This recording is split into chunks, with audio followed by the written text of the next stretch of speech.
All right, back at it here on the Red, Gold, and Bold podcast. If you're catching us via the podcast, remember you can be a part of the conversation. We got many people already lined up, lots of comments there in the chat room. You can be a part of the conversation. We stream live. Usually it's Tuesday nights at 8. We're going at 8 on a Tuesday tonight, and a lot to get to. The Chiefs survive and advance against the Jets 23-20. That game, more about the Chiefs, more about the Jets. I always like to ask that question because so many people seem to not be able to figure out what it's all about, and they get pissed off based upon what our answers are. Should Isiah Pacheco have a bigger role in the Chiefs' offense moving forward?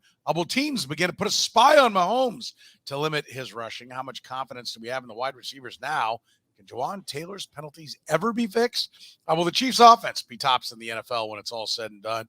How far apart is Mahomes and Cousin? Expectations for this Chiefs and Vikings game. We're talking about it right now on the Red, Gold, and Bold podcast.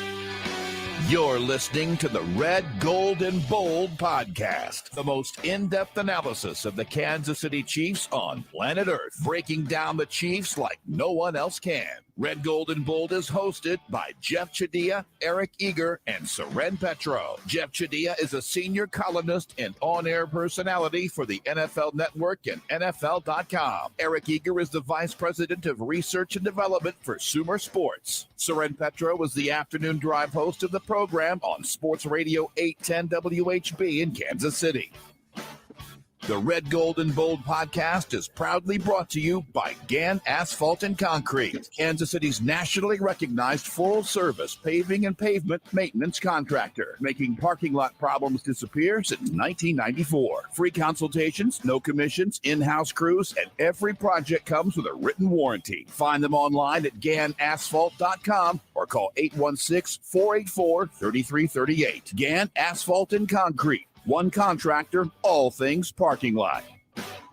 Now, here are the hosts of the best Chiefs podcast, Jeff Chadiha, Eric Eager, and Soren Petro. Back at it here, week 4 now in the books. The Kansas City Chiefs find themselves at 3-1. By the way, if you're scoring at home, that puts them as the number 1 seed. If the playoffs were today, they would be the number 1 seed. Very important to check those playoff standings as early as you possibly can. And actually, NFL Jesus does it for us. They're the 1 seed for right now. Wasn't always pretty, Jeff Chadiha, but they get the win against the New York Jets, 23-20, jump out to a 17-0 lead. Looks like it's going to be easy street. And instead, they end up in a bit of a rock fight coming down the stretch, although I don't know. Patrick Mahomes did take a knee at the 2. Could have been a 10-point differential. This game, whatever it is, however you define it, who is it more about, Chiefs or Jets, and how would you define it? First, I love how we talk about the 1 seed on October 3rd, right. And we didn't bring it up last week. I didn't happen to look. Yeah, it's great to do it when you got 13 games left to play. Game was more about the Jets. I felt like it was really about Zack Wilson. I mean, that was the difference in the game. If Zack Wilson doesn't play at a high level, it's not even a game. And so I was, it was a weird game to watch. I know everybody has said that. The Chiefs jumped out to an early lead. But I don't know. I said this last week. Eric said this last week. The Jets defense is really good. And you saw how good they were. You saw the kind of plays they can make when they are dialed in and playing at a high level. And that's always been my complaint about the Jets for the last 3 weeks when Zack Wilson's been taking all of the bullets for this team, is that the defense wasn't playing at a high level and they weren't running the football effectively. They got a run game going. They played good defense. And then Zack Wilson he was better than he's ever been, but he wasn't great. He was okay.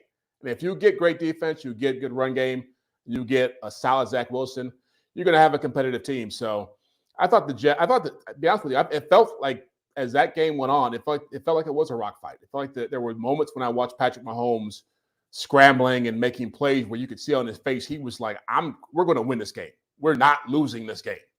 And so I doubt they came in feeling that way. But once that game got going, they realized the Jets, when they want to play ball and want to play at a high level and play to their defense and run game, they can still compete. Eric, what did this game mean? Was it more about the Jets or Chiefs?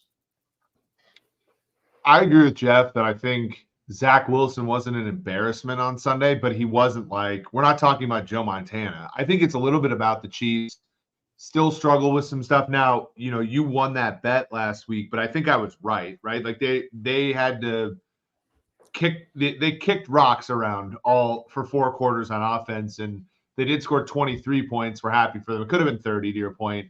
But they did struggle with the Jets defense, and there was, the Mahomes didn't look right. There was times when it looked like his arm was kind of off. So it was about the Chiefs to me. Like, I think the Chiefs need to execute better on offense. I think defensively, they took the Jets a little too lightly. We'll see what happens in Minnesota this week. But I think I think the Chiefs played down to the Jets on Sunday. Did they play like? Listen, I think I get what you're saying with play down, but here let me try that. Tell me if this is an accurate portrayal of the game, right? Zack Wilson played the best game of his life. Patrick Mahomes maybe played the worst of his pro career. Officiating we can get to in a minute. It was an abomination all around, as it always is, in my opinion, my humble opinion of NFL officiating. But there were a couple of them that I would say were pretty big that went against the Chiefs. And well, I mean, you disagree. I mean, officiating in the league is a joke. It is not biased towards anybody. It's random as hell. Yeah. We need to I feel like I need to go on a rant here, Petro, before you're done talking. I'm sorry. Yeah. To complain about NFL officiating in one direction or another, to complain about the game being rigged because of Vegas, that is bottom feeder content. Yeah. It is awful. For every single hold on MarquezValdes-Scantling, there was some other play that happened earlier in the game. It all evens out. We did, and I agree with you, Petro. It all come on, Eric. It all evens out in the long run. Yes, red, black, and green will come up the amount they're supposed to come up on a roulette wheel, but in any one night, that's not the case. Sure, but there's no changing that. I know you talked about this with Sam on your show last week, and I agree with you. If I finished the point, you might understand what it was, but go ahead. I don't find it valuable at all to talk about the NFL officiating. It's bad. It's like talking about the weeds in my yard.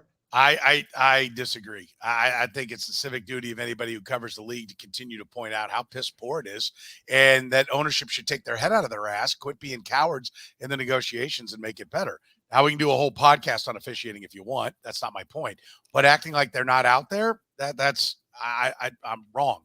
I don't think so. So, I mean, if you want to debate the point, like, were there bad calls that went both ways? Of course there were. But when you give up 2 points versus a first down on a drive that didn't even end up in points. Like, I've listened to Mike Greenberg for 2 days complain about a holding penalty that did not result in points, right? That the Chiefs didn't even end up scoring on that drive that they got the first down. And it was clearly holding. There's no one is saying that Jawaan Taylor didn't face mask, but he clearly started outside the end zone. That was 2 points. Right. There's also, if you want to go through it, and this is what I was getting at, my bigger point, but just to just to complete the officiating part, there was a personal foul penalty on Derek Nottie where he was face masked, did not get the back of the jersey, and yet was called for a horse collar tackle. Right. He didn't horse collar. The ball carrier grabbed the face mask, which a couple of years ago was supposed to be a point of emphasis. And the call went, that's a 30-yard swing worth of field position. Again, in this one, I would say, and I think I'm being unbiased, and I think if you ask anybody I would argue that. Right. Yeah. Okay, so you think more calls went for the Chiefs? I think they balanced out, Soren. Really? I think they balanced. I think, for those calls, the Jets fans are saying Sauce Gardner wasn't holding on the play. That resulted in nothing. That's what they're complaining about. It went nowhere points-wise. It was a turnover. What are you talking about? It was a 23-20 game. That was the last possession of the game. They took the ball away. Well, I'm not sitting here arguing. To me, it doesn't really. I'm with Eric. I think it all balances out. I think if both sides have something to complain about. So every game the officiating is equal for both teams. I think no team has ever gotten the short end of it. The Saints didn't get a kiss or didn't get screwed when the Rams mauled the receiver and there was no call. The officiating had nothing They to do with played overtime. That wasn't the end of the game. The officiating had nothing to do with that game.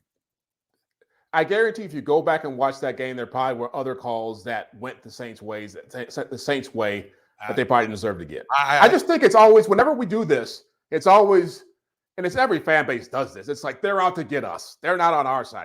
Jeffers is horrible. It's like Eric said. I don't do this every week. I always you don't do it, but other people do it. Other people, right, right. But I'm the one talking tonight, so I'd like to be judged based upon my merits. Yeah.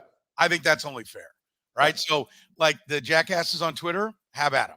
But like, I don't do this every week, and I'm just this was like 4% of what I was saying. Zack Wilson had a career game. Patrick Mahomes had his career worst game, in my opinion, which I will stand by. The Chiefs got the lesser end in this game. Over the long haul, I think it does bounce out. But any one game, it doesn't necessarily. And the Kansas City Chiefs kneeled down, or they would have won by 10 points. So when we evaluate this game, like we're at 4 years ago, it would have been the Chiefs by 10 on the road against this great vaunted defense, and they would have scored 30 points. I don't know. Were you not playing your best ball?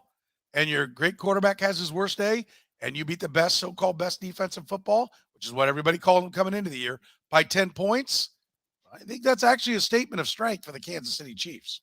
Well, it wasn't a 10-point win. It wasn't a 10-point game. It was a rock fight. It wasn't a 10-point game when Patrick Mahomes takes a knee with 2 minutes to go, and he could. You're saying the Chiefs were controlling this game and running away with it. Like this was the second half of this game. What's the point then you're making? But my point is, they would have won by 10 points. So if he threw a Hail Mary into the end zone from 50 yards out, it's not a Hail Mary. He nailed it on that play. Jeff. Or he nailed it the two. Why? Listen, if you're going to ask me that question, why is everything always to the shit side with you with the Chiefs? Then it's not to the shit side. I'm saying if you watch that game, it was a game. It wasn't like to sit here and say if the score had been 10 points to say that the Chiefs just ran away with this thing, which is what you're saying. I'm not accurate. I'm saying it. They gotta get Curtis to take a picture of me raising my hand here. Yeah. You, Petro, love you, but you just illustrated the point. Jeff, I think calls balls and strikes here more than maybe I do as somebody who's an analyst, but also a Chiefs fan. And we remember the high profile times Jeff has shit on the Chiefs on this show. And so like that sticks in our cross. So you're like, we're doing to Jeff right now what the fans do to the officials. Well, listen, I'm asking, when has, it's like I had Ben Baldwin on this week, right? Computer cowboy, right? Fantastic. Right. And he had a point about Sean McVay talking about why he didn't go for fourth down. Right. And McVay's like, well, there's 22 variables. There's this, there's that, and there's everything. And I was like, yeah, this is my rub with you guys, Eric, the analytics guys, who I'm 90% on the side of. But I think at times, the human element gets factored out. And then he goes, that's great, except for how come the coaches never come out and they're talking about the human element as for why they did go more aggressive.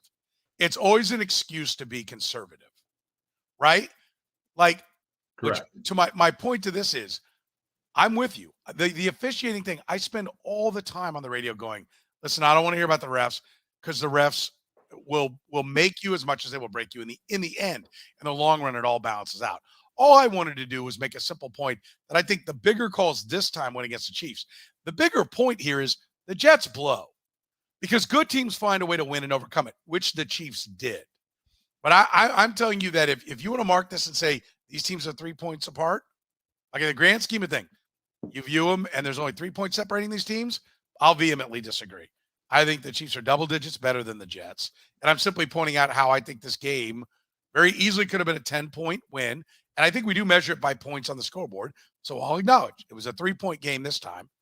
But this game very easily could have been, and frankly, would have been 4 years ago, a 10-point margin.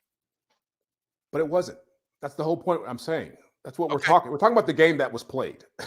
We're talking about what we watched. If they play again, will you give me? It doesn't matter if they play again. They played on Sunday night. We watched the game. We watched the Jets played a really good game. The Chiefs played pretty much the same game they've been playing, aside from the Chicago game, for 3 weeks. And so that's why, for me, it's not more about the Chiefs, because the same questions that came out of this game are the questions we've been talking about for 3 weeks with them or 4 weeks with them. The receivers blow. Jawaan Taylor's still a problem. The passing game isn't getting it going. The defense is still good. It's like, to me, it's like, I think you want to validate the idea that first of all, the Chiefs are a great team. We don't have to sit there every week they play and they don't perform and blow teams out and try to explain why they didn't do it. I think it's okay to say, you know what, the Jets played good. Chiefs didn't play that great. And that was the final result. Well, we don't have to explain it, but I think I was explaining it. That was the whole point. As to this is why this is why in the NFL, the Cardinals can beat the Cowboys. This is why in the NFL, the Chiefs can be, I think, significantly better than the Jets, but be in a game that ends up 3 points, right? That is the NFL. And to me, the mark of the good teams are when the Cowboys bring their clunker game in, they go home kicking their can losers, and the Chiefs, more often than not, still find a way to win, right? The Buffalo Bills go to New York and play a clunker, they go home a loser. The Chiefs play a clunker, they go home a winner. Yet this week, and I think to the Chiefs, benefit, the Bills are the new. They have taken over. The crown was taken off the Cowboys' head and put on the Dolphins' head. Even though we sat here going on our 2D podcast and saying, guess what? The Bills are favored by 3 for a reason. But no, the Dolphins are the king. Look at that great performance they just had, right? Well, past results aren't always the definitive indicator of what's going to come. So now the crown is going to be taking off of the Dolphins, and it's now put on the Buffalo Bills' head. But in 2 stinker situations in New York against the same team, 1-1, right? So what's the point? The point is, I think both probably the Bills and Chiefs are certainly the 2 best teams in the AFC. And I think even though public perception right now will be the Bills are the best team in the NFL, I hear it all the time. I mean, I sit here listening to ESPN talking head shows all morning and NFL Network's talking head shows all morning, and it's Bills, Bills, Bills, Bills. And like I am a little bit amazed how no one learns the lessons that it was Cowboys, Cowboys, Cowboys, and they lost. It was Dolphins, Dolphins, Dolphins, and they lost. And this week it's all Bills. But I still don't understand the point you're making. You're saying they don't deserve that. I mean, those teams have been playing well.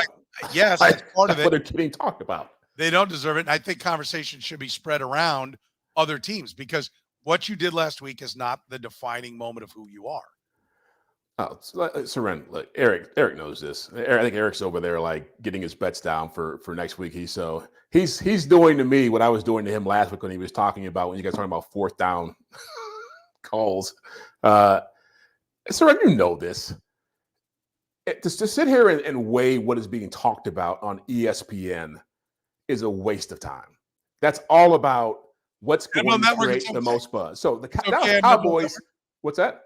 It's okay on NFL Network, but on ESPN, waste of time. We all have the same metrics. Here's the very little secret. If you want to get people to watch your shows and get good ratings, talk about the Cowboys, talk about Aaron Rodgers, talk about the Packers. There's a list of teams that we all have on all these networks where we are able to determine what's going to get the most clicks, what's going to get the most eyeballs on this. And so that's how it goes. Now, do I think that because they're talking about those teams that there's something wrong with those teams, that they're being overrated? No, I just think those teams are playing well right now. If the Chiefs were playing at that level, they'd be talked about in the same way right now. Yeah, that's fair. Eric, you want the last word? No, I agree.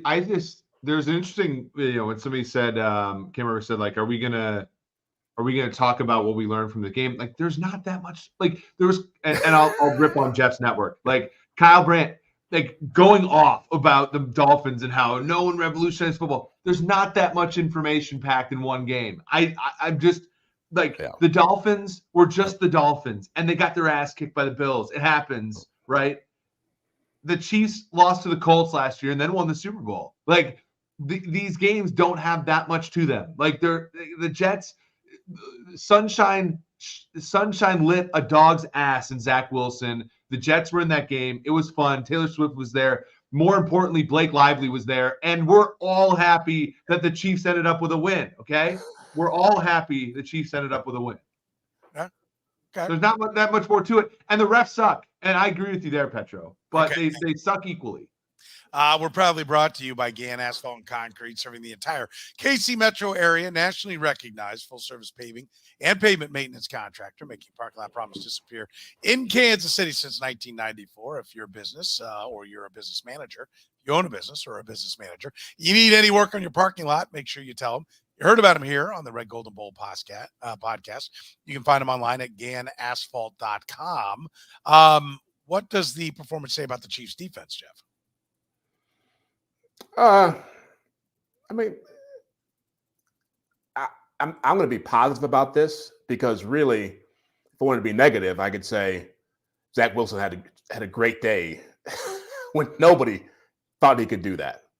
But I mean, look, I think their game plan was take away the run, see if he can beat us with man coverage. They simplified the offense for him. They rolled him out. They did a lot of match protecting. Really, there was not a lot to say about the defense in this game because, he made some tough throws, but I didn't feel like they played exceptionally great.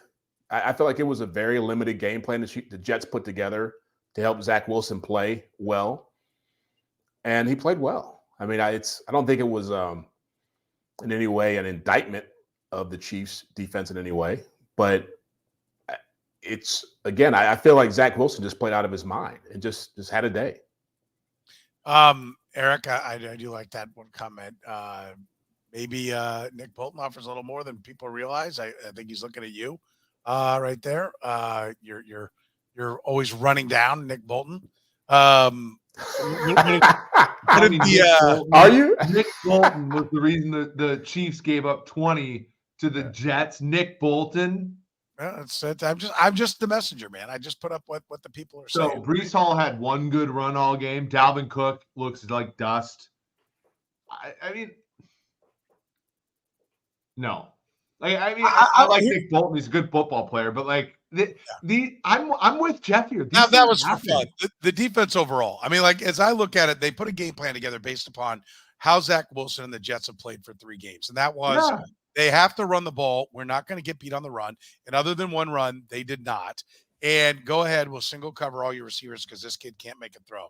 And he made a few throws, and he kept in the game. And to Jeff's point, I think the best point of Jeff and I pissing and moaning at each other was the Chiefs' problems remain. I think that's absolutely accurate. Yeah. When he says that, I think that's the biggest point. And if they had to do it again, maybe they'd play it differently. But, the Jets did the best they could, and they ended up with 20 points. I think that's well said. And honestly, defense is more random week to week than offense. So, we remember last year, the defense played pretty well down the stretch, but they had that game at home against Denver where they randomly gave up 27 to Russell Wilson, right? We've seen, these things just happen. And to your point, it's random, Allen Lazard getting deep a couple times or getting big plays. These are just random things that happen.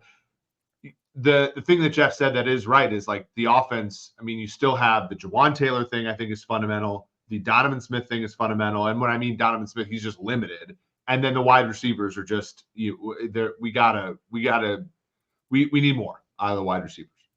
Yeah, I think good breakdown of the defense. More from the wide receivers. I like that. Is that the analytics? The defense is the defense is what? The defense is fine. We all I'm the one person that's been bullish on this defense forever. And now that they're good, now I got to answer every time that they have a game where they give up 20 points in a modern NFL game. The list of topics are put in front of you. And if you think the topic blows, back when we were texting would probably be the time to mention that, not when we throw it out there on the show. Everybody knows this. I'm from Minnesota. I'm going to go to the game on Sunday to watch my Chiefs. And and I know you guys from Missouri are also Midwestern, but in Minnesota, it's different. I'm passive aggressive. I wait until it festers, and then I blow up at the situation. That is that. So we solve problems. We're like a modern political party. We solve the problems after they're a problem, as opposed to beforehand. So that's you're gonna have to deal with that, Petro. Yeah. Okay. Good to point out. Cameron also wants me to point out that the defense only gave up 18 2 more of those points came against the Chiefs. Thank you. Another sub 20-point performance. We haven't even mentioned the bet that the kneel down saved your ass on, Eager, from the fact that the Chiefs couldn't get to, 17 points you had them at? And I gave you the wager 21-24. Was no man's land. You were dead in the water. Dead in the What water. did I text you guys during the game, though? I said, GDI, I'm right, but I'm going to lose. And I was right, and I thankfully didn't lose. God. Yeah. I'm not going to go around and around. You were totally wrong. Patrick Mahomes is taking a knee at the 2. No. If Isiah Pacheco, who's never had a touchdown run that long before, doesn't get that touchdown, I think it's let's move on. The on. Jets defense handled the Chiefs offense, just like I said on the show. Yeah. Okay. You mentioned Pacheco. Start there then. Should he have a bigger role in this offense? Should they be doing more with him? I think he has a pretty big role in the offense already. We're talking about a big, by the way, my old boss, can we not compare him to Marshawn Lynch? We got to stop this. We got to take some privileges away. But Pacheco is a big running back that kind of runs and he runs physically. I don't want him getting 30 carries a game because he's going to last like a year and a half. So I'm okay with his role. I think he's been impressive. I was wrong about him when he was coming out of Rutgers. I thought he was great. I don't think Clyde got 6 snaps and McKinnon got 22 on Sunday. That's probably fine for the other running backs to get, right? I think he's used plenty. How about a different role, Jeff? One of the things I would offer up is I wouldn't mind seeing him. We did see him catch 3 balls in this. I think that's one of the ways, not just hammering between the tackles, but getting him the ball out in space. And I love the idea. I mentioned this on the radio show today. Listen, tackling's hard. Eric has no idea because he played offense, but you play defense. Tackling's hard. Tackling hurts if it's a physical back, right? I love the idea of DBs having to come up and tackle him in space and wearing them down a little bit. I wouldn't, and again, you've got to have those skills. And it looks like he is growing into those skills of being a better receiver, at least based off this game. How about him more as a receiver, more in the passing game?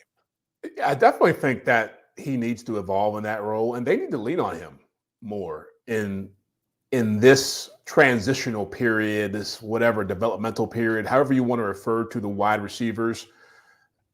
Running the football isn't just about what you're talking about being physical. It's another way to create space, right? It's another way to create opportunities for your receivers to find openings and for your quarterback to get into a rhythm. When I watched this offense, and what was impressive about what they did was they really did allow him to become their best player on offense in this game. It was they realized, look, whatever's happening out here, Mahomes doesn't have it. The receivers aren't getting open. Let's ride him as much as we can. And I do think he's somebody who, look, I wouldn't mind if Clyde Edwards-Helaire just went away. I don't see what he brings to the table that Jerick McKinnon can't give you in that role. And McKinnon's, quiet as it's kept. We talked so much about the receivers. McKinnon's kind of been lost this year in the offense. He's not nearly as much of a threat as he was in the second half of last season. Maybe they're saving him. Maybe something else is going on where they try to work on ways that these other guys going. Maybe there's too many people involved in the equation right now. But the best thing I saw in that game offensively was Isiah Pacheco carrying the football and doing damage. And so if it means 20 carries for him and 5 more throws out of the backfield, I'm all for it. Yeah, I don't want him overused, but I do think you can, give him some opportunities in space. And I love your point about McKinnon. I agree. And I think sometimes they get away from it. And I wonder if that's not Patrick Mahomes getting away from it. Because Eric, do you have the snap counts up in front of you right there in this game, what McKinnon's snap count was? 22 he had. Okay. Because it's more than Clyde. He has a defined role in the offense, right? It's just different than last year because last year the thing about Pacheco that I think I can't remember who said it on Twitter or something like that, but he's pass protecting better. So he's earned that. I mean, you remember the Chargers game last season where he got 1 pass protection rep near the end zone, right in that, and he was beat like a rag doll, and they just could not trust him. The fact that they can trust him means that McKinnon, they don't want Jerick McKinnon playing all these snaps. So And actually, he's playing special teams, which is weird to me. He But played Jerick special teams McKinnon all snap counts the He- first 4 games are 21, 22, 22, 22. Pretty consistent role for Jerick McKinnon. It's just that there's no touchdowns. There's not the all the stuff that he had last year. But this is, I think, how they prefer it, right? Because, I mean, as much as great as he was last year, after he scored that touchdown against Houston in the overtime, like he was not like he wore down at the end of the season, right? Like, I think that they would rather have him split the difference between the 2021 usage, which was nothing really until the playoffs, and then last year, which was like a lot until he kind of wore down. I think that they want to kind of keep it like this. So he's not getting as many passes, which I think is concerning. That's my point. I don't know that it's asking for more snaps for him. It's asking him for more touches. And I would suggest that the comments of Patrick Mahomes after the game, where he said on those interceptions, he got greedy and he said, I've got to do something else. He said, hold on to the ball, run, throw it away. But I would offer that maybe Andy Reid's getting a little greedy as well. And there's not enough Jerick McKinnon as an outlet. Like listen, what was it? 2 years ago, we started on this and it came up a little bit last year. It's okay to just flare the running back out to the outside if they're going to drop these zones. Get them the ball, give them a chance looking head up to get an easy 5. And if they can make somebody miss, maybe they can get more. And those options didn't seem to be there for Patrick Mahomes. Like I would offer up that I think Mahomes is right. I said I felt like Mahomes got off to that hot start. He was like, this is his first time playing in New York. I mean, he is a media darling. Let's not, and he's the guy. It's right behind him is Travis Kelce with every commercial he's on right now. But in New York, he got off to such a hot start. Didn't it feel a little bit like this was Jordan in Madison Square Garden? Like Jordan always wanted to make a statement in New York, right? Like, and I know he was born in New York, but really didn't spend any time there. But New York, it was always like, here we go. I'm an MSG and felt like he wanted to do that. He got burnt. He said, okay, all right, calm down. I got to take care of this. But I would offer up that Andy Reid got a little burnt, that Andy Reid maybe needs to not be so greedy. Where is just the simple flare? You're not an offensive genius if you just flare the running back out to the side. But how many times, Jeff, did Lindale White? Was it Lindale White? What was his name? Jawaan White? Which one was it? Yeah, the USC Oregon game you're thinking about there? Whichever White it was that Tom Brady. That liner went off? Yeah, Tom Brady was too. I mean, a lot of times it was just a James White. Player. It doesn't always have to be pretty. Take what's given them. And I think sometimes Andy Reid could just take what's being given. Yeah, look, I think part of the evolution for this team this season, and I think it's different than last year. I know Eric and I disagree on this. Juju Smith-Schuster's role is becoming, it's clear it was a lot more underrated than we realized. He was a reliable receiver. He was a veteran receiver. He knew what he was doing.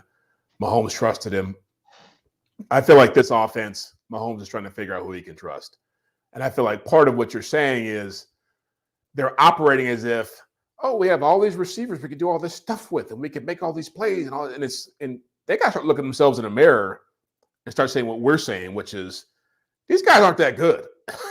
So let's figure out who can play and who can't, and let's go with the guys who can play. Because it's pretty apparent now that 7 of these guys aren't going to be contributing at the level that they thought going into the season. So let's go with the 3 we think are the best and Travis, and we'll make it work.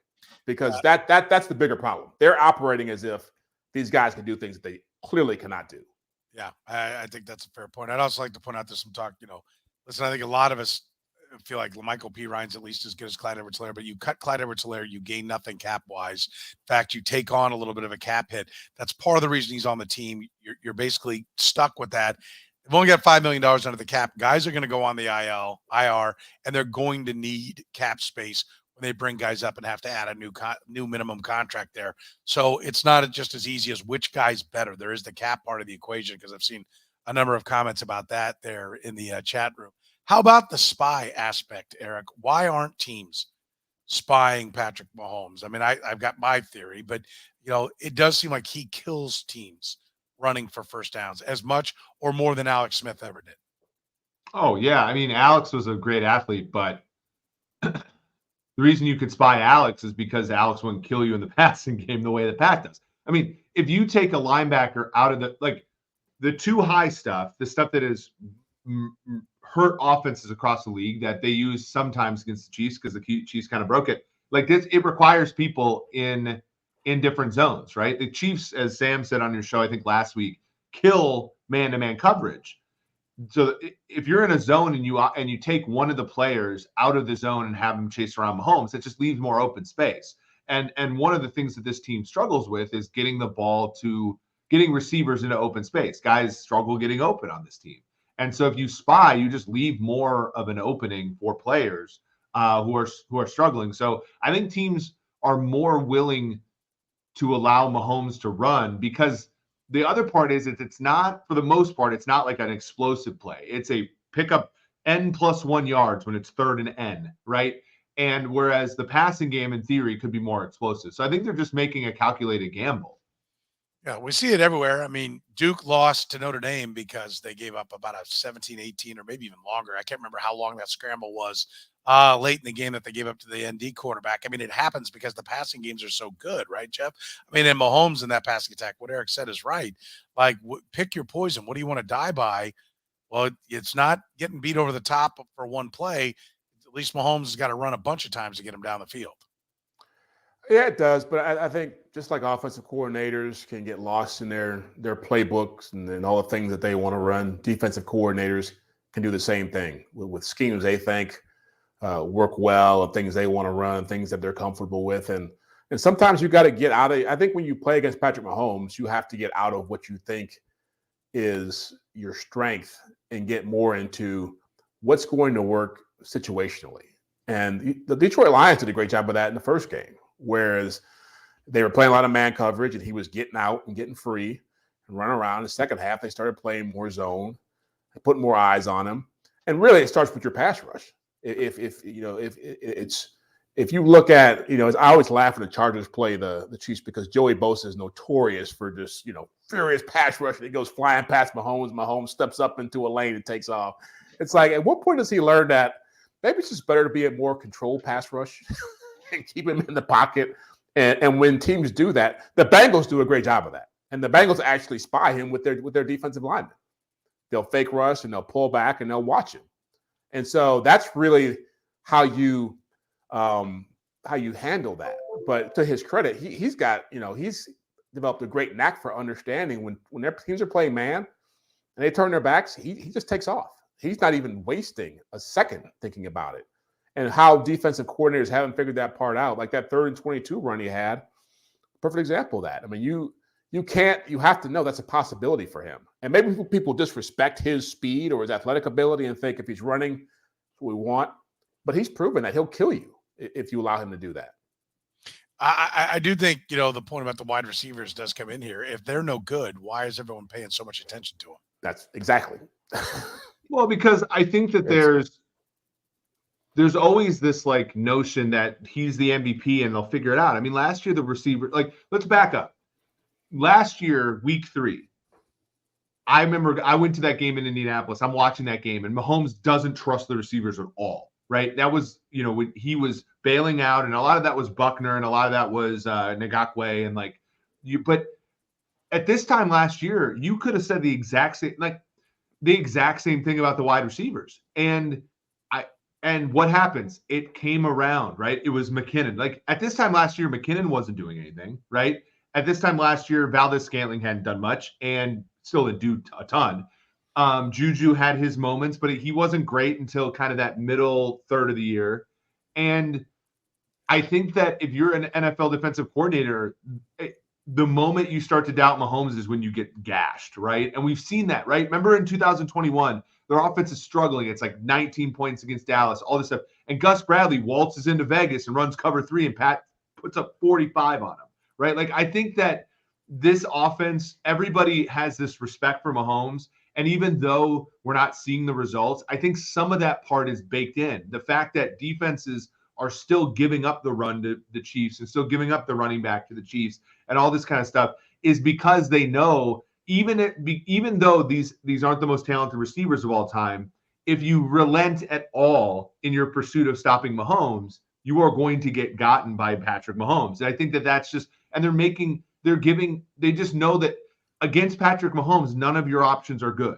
So pick the least good one. Yeah. The most good one. Yeah. The point who is, if you think that, and I think you make a valid point that they wide receivers hadn't come together.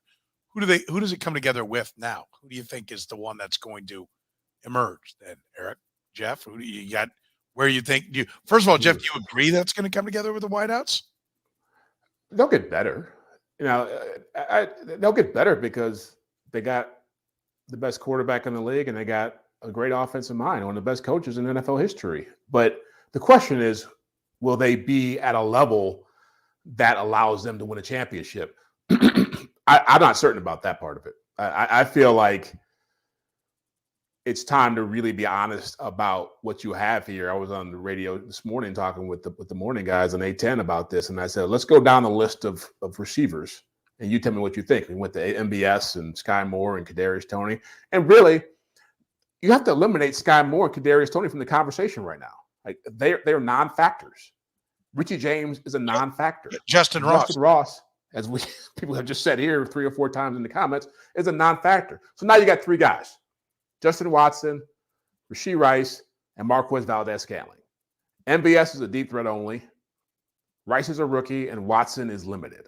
And so I'd love to think Rashee Rice can be that guy, but realistically, a lot of what he's getting is Eric would know this, is the table scraps in the offense. Like he's getting, got zone coverage, run a stick route, I hit you, you run for like 10 yards. He's not doing very complicated stuff. And if he gets to a point where he's going to be a bigger part of the offense, he's going to get more coverage. He's going to get more eyeballs on him, and that might change what he's able to do. So right now, I don't know who to trust. I mean, be honest with you. And the other part of this is that Travis is not doing a whole lot. And part of that's probably how they're defending him.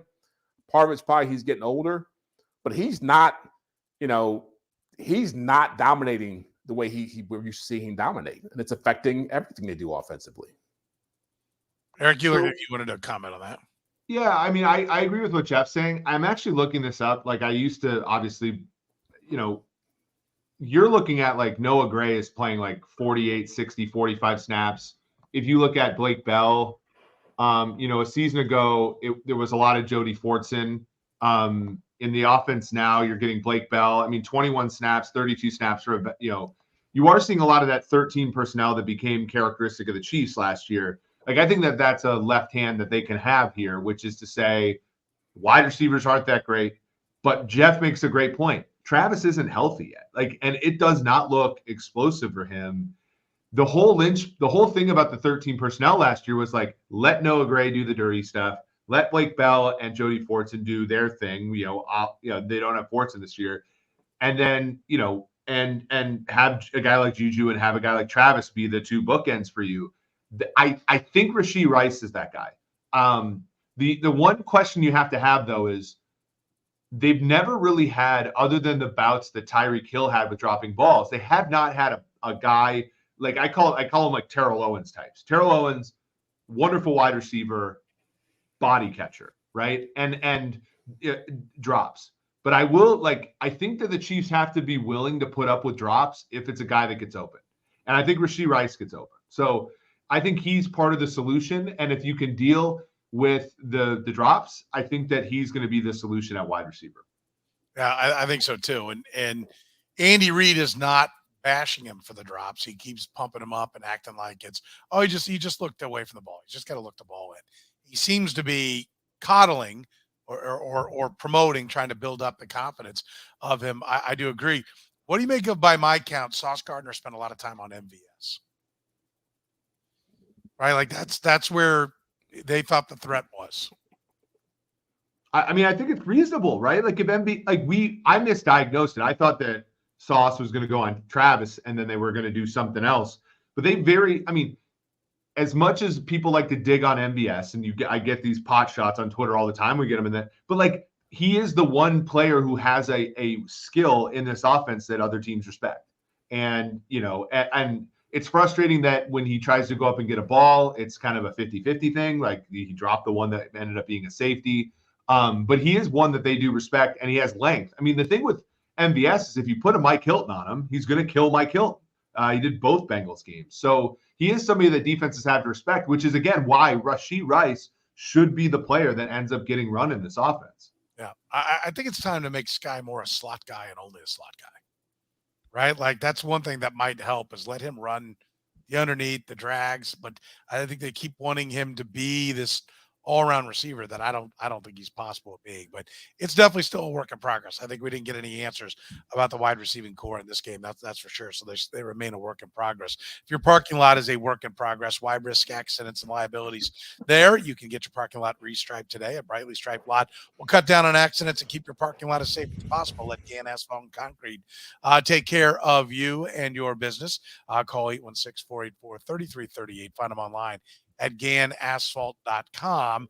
Can Jawaan Taylor's penalties be fixed, Jeff? Not looking good right now. What is he averaging? About 2 a game, 2.5 a game? I thought we had a bet about this last week. Maybe it got lost and everything else we were arguing about. Did we not have did we not say, hey, how many penalties is he going to get? No, it was how many times would he be called for lining up? Oh, okay, that specific penalty. And we put it at 1.5. Eric said there would be 2, and he got 0. And I said he would not go over the number. So I wasn't going to bring it up, but yet another one that I nailed. Yeah, I thought we were talking about total penalties. No, it was about. You didn't nail. There was at best a stalemate on the Chiefs offense versus the New York Jets defense. But I agree. You did get this one. This is a weird situation, right? Because when we were pricing at Sumer the Jawaan Taylor signing, because we were asked, and when you look back, and this is one thing where like people can give PFF a lot of crap, but I will say this: when you track penalties, it paints a deep, like every time I try to come up with how valuable Jawaan Taylor was, I always got a negative number in Jacksonville. And you think about it, if you false start, that's 5 yards. That's you 100%. If the offense gains 5 yards, you got to distribute that amongst 11 players. Think about with how many penalties Jawaan Taylor has, how negative of a value he's been to the Chiefs. Because and for one, they're not even doing that well offensively, for one. But you have to take all the Chiefs' successes offensively, and you have to distribute it among 11 players. And then Jawaan Taylor gets all of the 10 yards he just got on a hold, all the 5 yards he just, all that kind of stuff. And it's shaping up to be right now a terrible free agent signing. I'm generally speaking very bullish on the Chiefs and their front office, but this one's bad so far. Yeah. Can we get just real quick? 3rd in yards and 9th in points. For them, Petro. Have you ever seen the graph? The graph, they call it top right Mahomes. Mahomes has less EPA per play than Brock Purdy right now. I understand that it's a work in progress, but I just think let's talk about what we're talking relative to previous Chiefs offenses, because there are a lot of teams right now. They're the number 3 offense and number 6 defense. And hold on a second. They're they're 9th in scoring. In scoring, but in yardage, I think the Chiefs are 2 or not. Petro, let's not cherry pick stats. I gave both yards and yards are as long as they are scoring. I gave yards and points on offense, and actually they are 6th in points allowed. They're 8th in yards on defense and 6th, and 9 of the points given up were given up by the offense. And I don't know how many other teams have done that, but if you took those off the board, they'd be 2nd in points allowed. So any idea that the defense is crappy, you're not paying attention. Nobody's saying that. No, I said the offense wasn't doing as well as it normally does. Yeah, and the offense is 3rd in yards. Now they get a slump buster in the Vikings this week, which will be good. But they're not playing at this. They're not playing at their traditional level.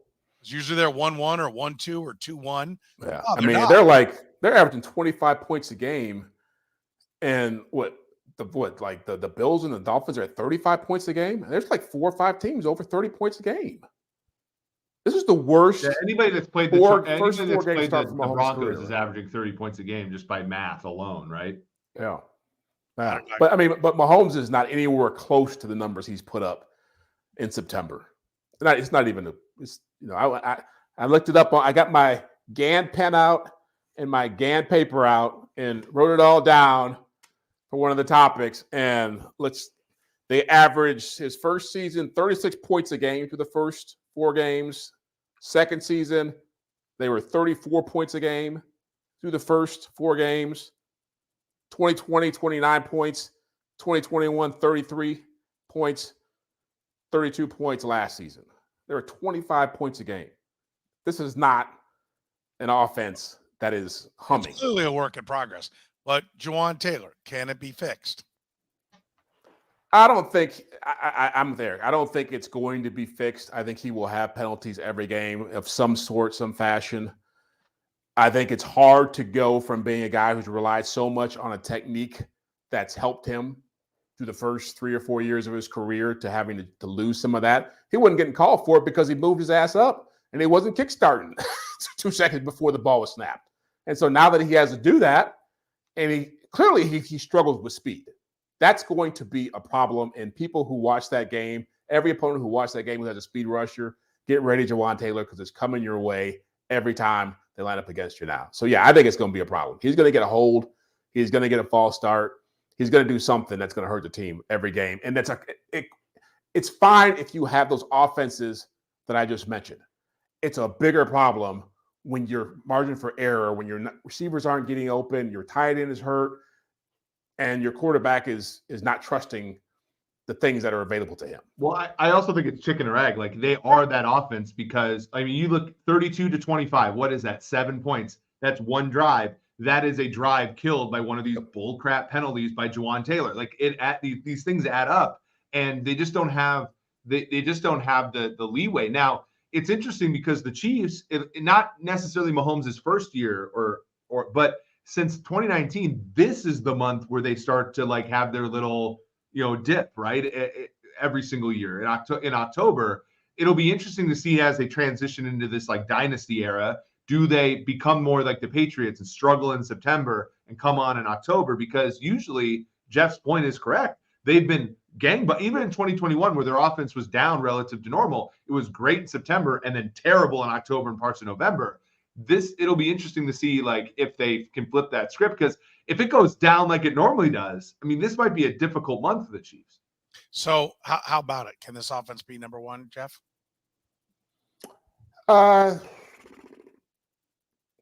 No.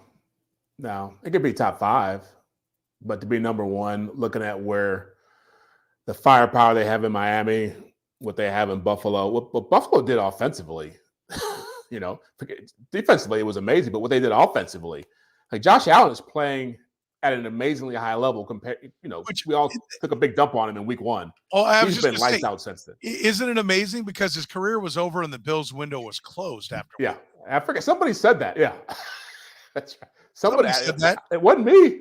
Yeah, I don't know. My Super Bowl pick was Bills Lions, so mine was looking pretty good. Bills Niners. So yeah, but the Dolphins, the Bills, the Niners, the Eagles, all 4 of those teams are going to have really good offenses. I just think the Chiefs are already so far behind; they have to make up so much ground.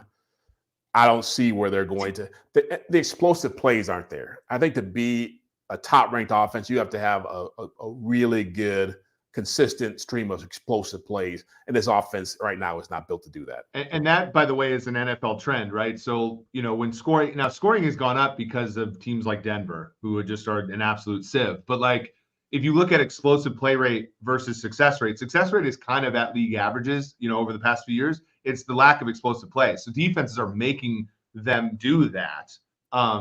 So I think I think that it's something where the Chiefs have to adapt. Now, they were able to adapt in 21 and 22, so I have some faith there. I think the answer is yes. I think they can be. We've also seen them, play some pretty solid teams so far. And Jacksonville's going to be in the playoffs in all likelihood. Detroit's a great team. And the Jets have a great defense. So I do think that there's some possibilities to, for them to get better down the stretch here. Yeah. All right. So I'll say this. I do agree that I think the idea of them being the number one offense this year is probably gone. But I think that's the reality of who you are now, right? Now that you've got this much on the cap and where you're going, the question is, have they made the defense good enough that the offense can be good enough? I still wouldn't count them out that Andy Reid doesn't have another gear to get to. There's still Patrick Mahomes. There's still a lot to like, but It does look like the Dolphins are going to be hard to catch as long as Tua stays healthy. Same with the Bills with Josh Allen, but both those guys staying healthy is a question mark, right? Like that's part of the equation that's there. All right, what do we expect? Chiefs Vikings, Jeff. What do you think happens in this one? I don't think it's as bad as Chicago, but I don't think it's going to be a competitive game. I mean, it's unless Kirk Cousins gets super hot and Justin Jefferson just goes lights out and Addison gets going on Hawkinson, those guys, like that's their only chances to really go out and somehow get 30 points. Chiefs are playing too well defensively. We'll get our chance. We talked about Trent McDuffie last year as the number one corner. We'll get our chance to see how he rates against the best receiver in the league. But yeah, I would take Chiefs 28-17 probably in a game like this. 5.5 point spread, Eric. That always, if that's my team, that's the favorite, which it is in this case. I don't like that. I like it a lot better when it's 7.5. It shows a lot more confidence from the odds makers. What do you expect out of this game? Well, yeah, the Vikings have gotten money in this game. They're a very popular. Last week they were open 2.5 point favorites against Carolina. That got bet out to 4.5. They opened this week at 6.5, and now it's 5. Vikings are a very popular team in the markets because they have good quarterback play. I know we're not going to get to this. Kirk Cousins is probably, if you look at value-wise, about 2 wins worse than Mahomes so a couple 2-3 points a game worse than Mahomes value-wise, which is really damn good. I mean, he's gotten better in his time in Minnesota. I do think that the Vikings put up an effort here. Total on this game is in the 50s. I think that they'll live up to that billing. Their defense, Soren, is garbage. However, they do have, the best player in the league besides Patrick Mahomes playing at wide receiver, and they have a quarterback who the reason he struggled last week against Carolina, albeit in a win, was because he wasn't willing to just throw it up to him. I think that this is going to be a game where it's like they're going to throw the ball to Jefferson 17 times. And everything that's not to Jefferson is to Hawkinson, who has been a very effective tight end since being there. I think the Vikings put up a good effort. If they re-offered 6 in the markets, I think that's the play on Vikings. I think at 5, it's probably a little too, you're off a key number there. I think this will be a close game. I think that Pat will get, Brian Flores is going to blitz at Patrick Mahomes, and Mahomes against the blitz is an amazing player. So I think it'll be a fun, kind of game full of points. I agree. I think it should be back and forth. I think both teams should have some success on offense. I'll say, and I do think that the number's down there for a reason. As much as the Vikings were probably overrated last year, they're probably underrated right now as a 1-3 team. I think they're probably the same team they were last year, which is a team that's in the wash, but a team that's in the wash with a good quarterback, which is dangerous every single week. And so where is the Chiefs' mindset? I think that's a tough one to read. But I will say this. I do still value I think I value the Chiefs' defense more than most. And I think if the Vikings make a mistake, the Chiefs defense can make them pay. And I think Chris Jones is a difference maker in this game as well. So I don't know. I think the Vikings and the points is the way to play, but I think you could also be saying they're holding a loser where a pick 6 late where the Vikings are trying to get their score and they're forced into doing something they don't really want to do.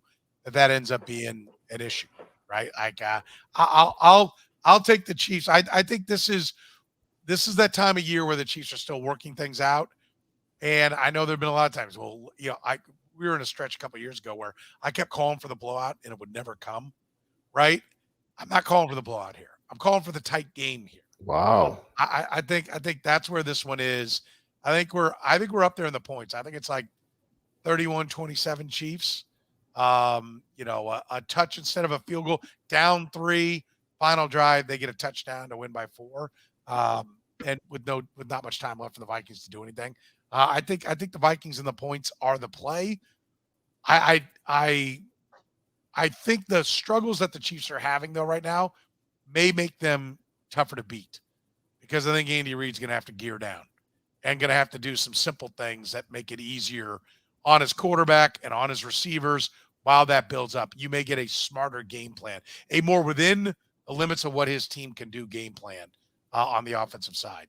I'll go 31-27. But I'm with Eric. I think there are points and it goes over. Remember, we're proudly brought to you by GAN Asphalt and Concrete with free consultations, no commissions, in-house crews, and every project coming with a written warranty. You can't go wrong at Gann Asphalt and Concrete. Keep your parking lot safer and help your business avoid unnecessary delays and costly expenses with Gann Asphalt and Concrete. One contractor, all things parking lot. Go to GannAsphalt.com. For Jeff Chadiha from the NFL Network, Eric Eager from Sumer Sports, my name is Soren Petro from Sports Radio 810. WHB in Kansas City saying thank you very much for joining us. You're on